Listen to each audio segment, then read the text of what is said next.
Okay, today I'm going to continue talking about Photoshop. I just completed lesson 1 video.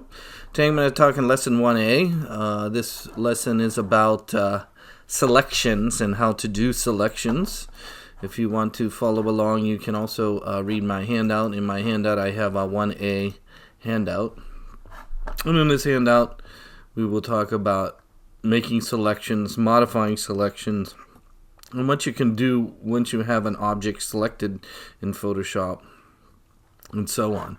So a lot of it has to do, and a lot of the techniques I'm going to follow kind of follows the kind of thing I do with my photos. Again, I sell a lot of products on Amazon. So if we go to Amazon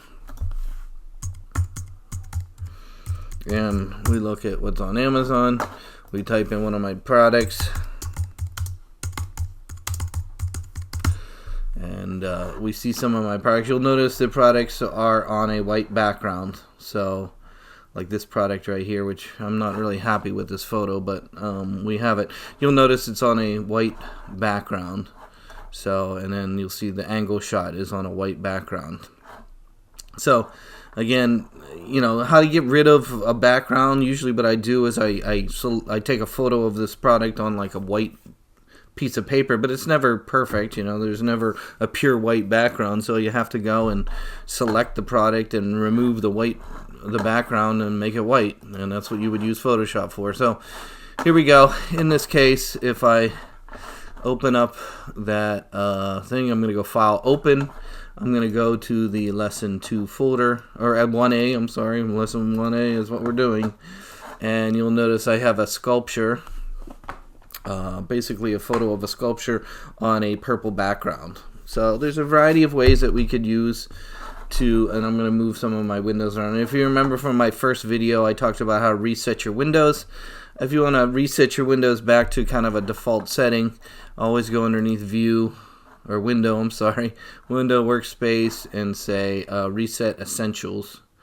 And it'll put it all kind of back to the way. And then I don't really use the Learn and the Libraries over here, so I'm going to close those by right-clicking on the word right there, one of the words, and say Close Group. Oh, Close Group. There we go. It gives me more space. Next, since this was kind of shot on a kind of a solid purplish background, it you know, one way that you might say to yourself, oh, I can just use some of the simpler selection tools. Like in this case, we have the selection tools are of course the common ones would be the rectangle, ellipse, single row, single column. The next one down is and I'm in the toolbar in the upper left corner here. You have lasso, polygon lasso, magnetic lasso. And then these ones, the object selection, the quick selection, the magic wand tool. And so all these are used to select an area inside of Photoshop. So let's try one. Let's try the magic wand. How the magic wand works is it works by selecting color and things that are similar in color. So in this case, if in order to select things that are similar in color, it uses something called a tolerance setting. Just like any of the other tools inside of Photoshop, if you just go over here to and choose one of the tools, across the top you'll have an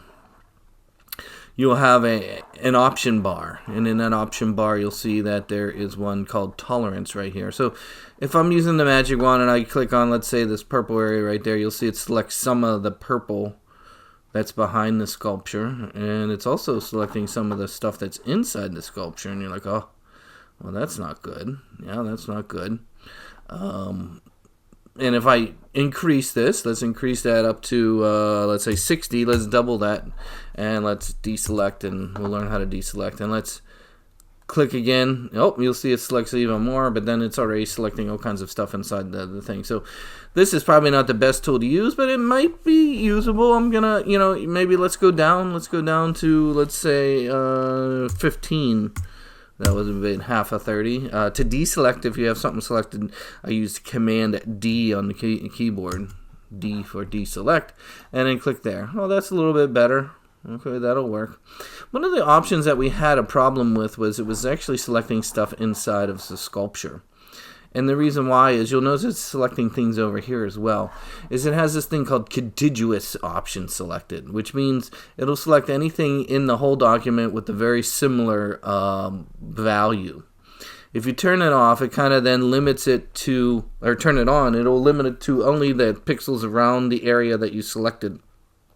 So notice over here, without the contiguous selected, it started selecting things over here, way over in this corner here, and things all the way down around the thing. And when we had it at 30, let's go back up to 30. Let's turn off the selection for now, Command D. And let's click again in this area at 30. This was the default setting when I first started. Oops, that didn't do what I wanted. How about here?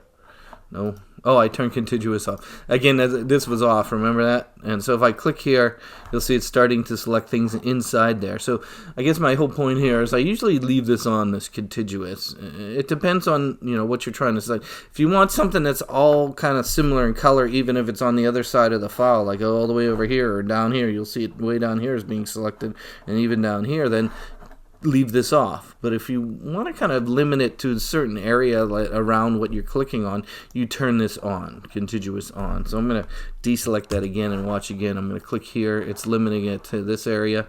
Then I'm going to start selecting more. Again, you can actually add to the selection by holding down the Shift key. And if I hold the Shift key down, you'll see a little plus on the magic wand, and I click again, and I'm going to click again, I'm going to click again. So notice I just keep clicking on areas that don't look like they're selected. I'm going to click here, I'm going to click down there. But it did select some of this that I didn't want. Click there. Oh, there's like a little dot right there. Let's click there. So not too bad, and what I mean by too bad is I'm trying to select all the purple there, and you can see I pretty much selected all the purple using the magic wand tool, and it actually turned out pretty well because I only wanted that. And so again, if you were selecting the background and you wanted to make it white right now, then you could go and fill this with white. How do you fill it with white? Well, there's a fill option, which is under Edit, Fill.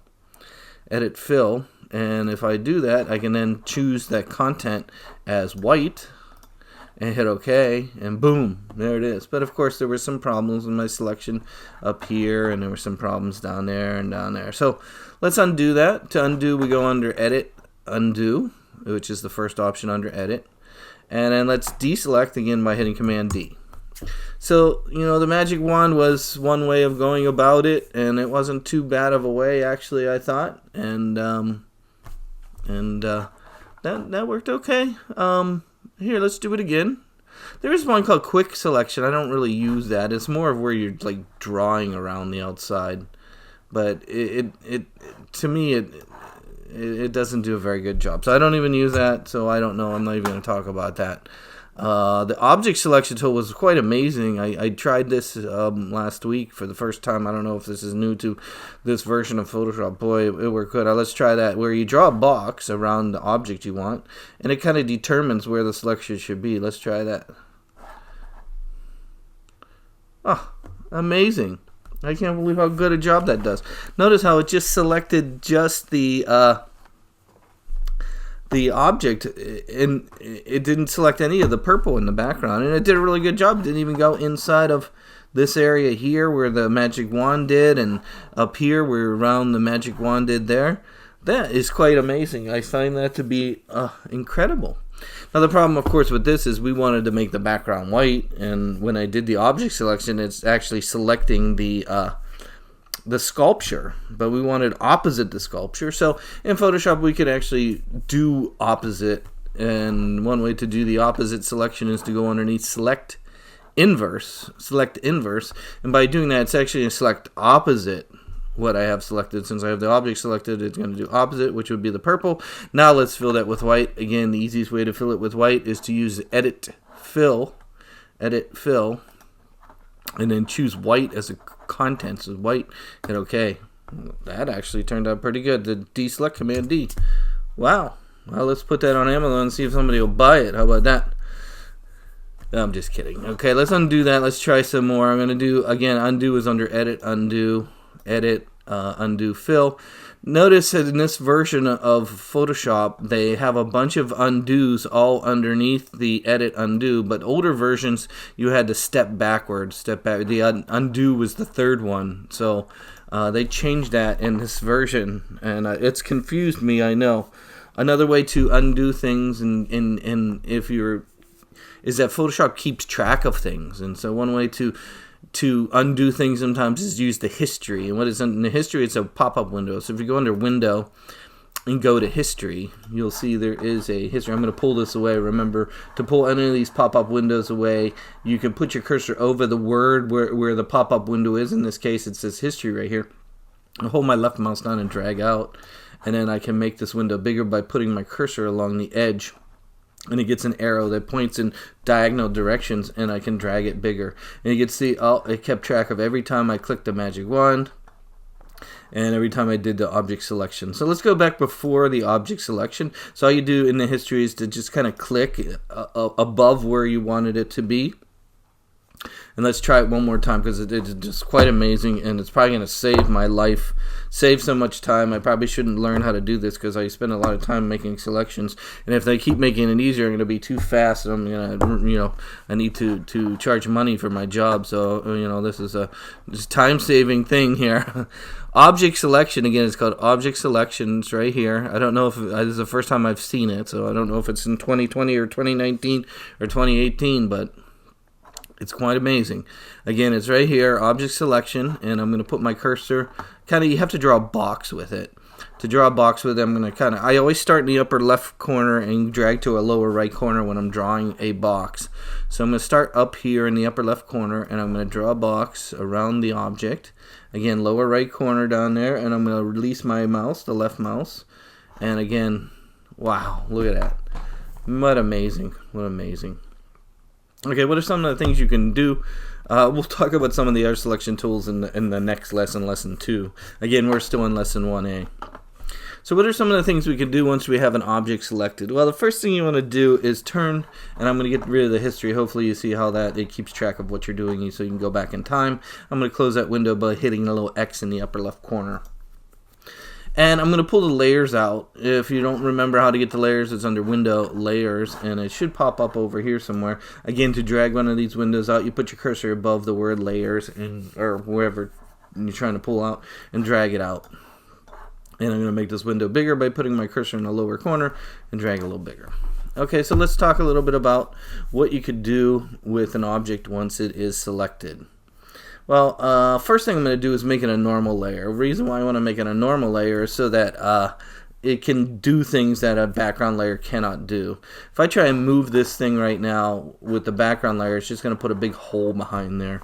And I don't want to do that. So you notice how in the layer window it says background. I'm going to turn it into a normal layer. How do I turn it into a normal layer? Easiest way that I find is just to double click on the layer, and it'll ask you, hey, what do you want to do? So if you double click on this layer, it's going to say, hey, do you want to make it a normal layer? I'm going to say, yes, I want a normal layer. And so I'm just going to hit OK for now. Don't worry about all the tools. And notice how it changes the name from background layer to layer 0, which is good. Next, copying and pasting. Once you have something selected inside of Photoshop, like we have the sculpture selected, the easiest thing and a lot of things that we do with them, and always go back to the move tool. I'm sorry, I'm going to change because I've been using this tool right here, the selection, whatever, object selection tool. I'm going to use the move tool. So go back to the move tool, which is the one that's at the very top up here. When you go to the move tool, you'll notice that I have these things called transform controls around it. You'll see these little squares around it. If you don't see that, you check it. It's right here. It's at the top. It's a little check box that's up there. See the check box up there? It's a check box. Okay, so let's talk about what we could do with this. Well, the first thing I'm going to do is I'm going to duplicate it or copy it. So don't worry about checking this. You can leave it on if you want, because we're going to use, again, move tool, show transforms, and I have a selection here. So I'm going to copy with the keyboard by hitting Command C. If you don't like using keyboard commands, you can always go under Edit and say copy right here. And then you can go under Edit, Paste, and it'll paste a new one. It pastes a new one right above the old one, but notice what it does paste is it pastes it without the background, because it only copied the area that you had selected. So if I turn off the eyeball, there's eyeballs inside the layer window here. If I turn off the eyeball for the bottom one there, you'll see that it has a checkerboard pattern behind her. What is that checkerboard pattern? Well, that checkerboard pattern is basically a transparency.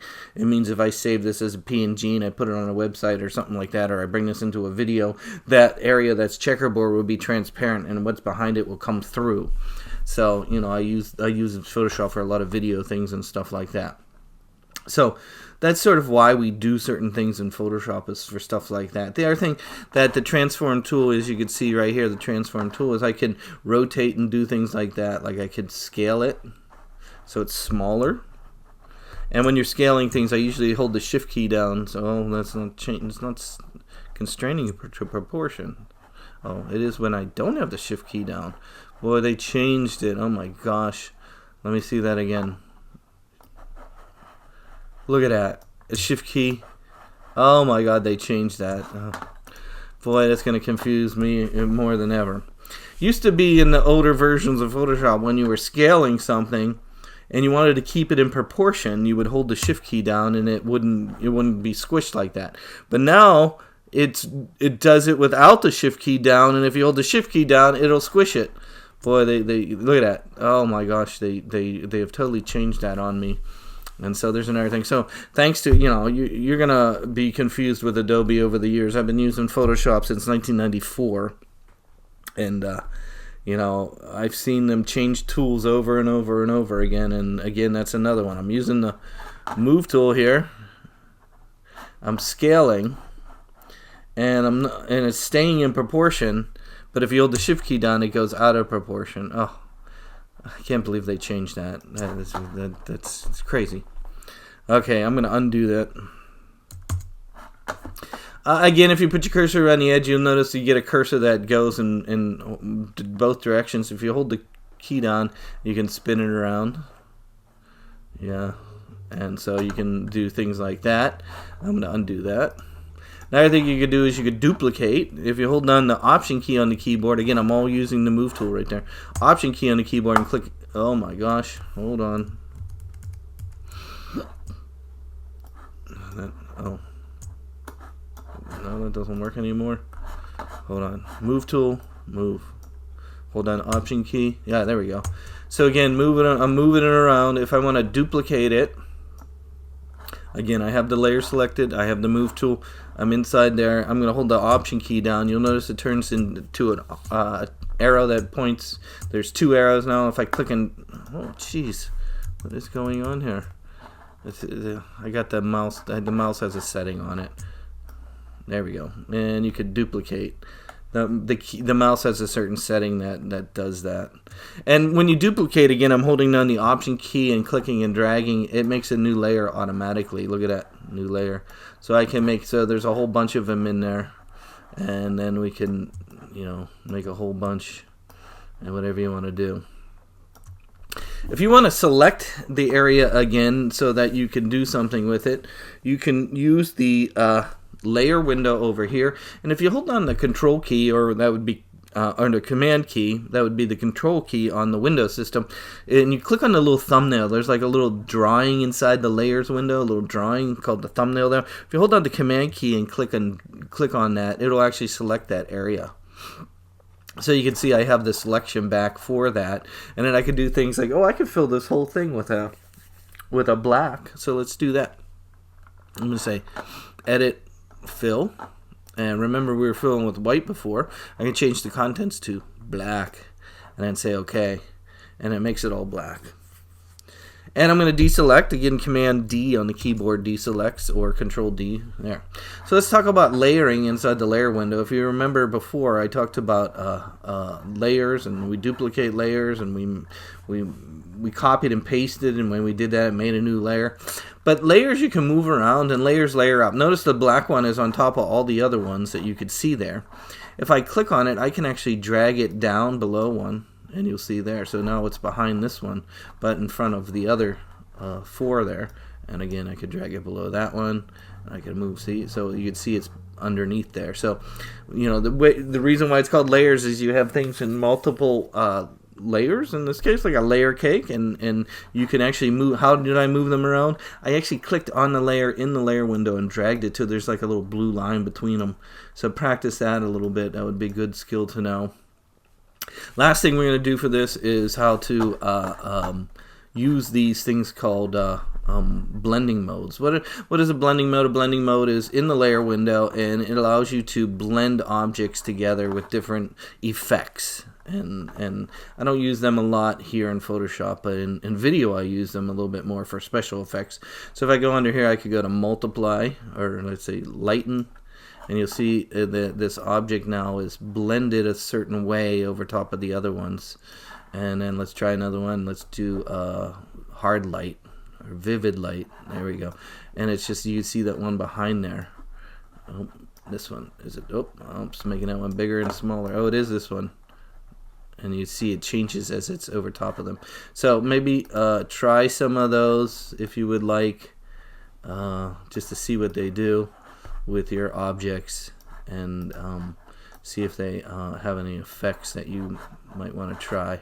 Let's put this on top and see. Well, it doesn't really do anything, does it? And hue. How about saturation? No, how about luminosity? There we go. It does little effects. Okay, so hopefully that gives you a little bit of idea of how to use layers and how to use selections inside of Photoshop.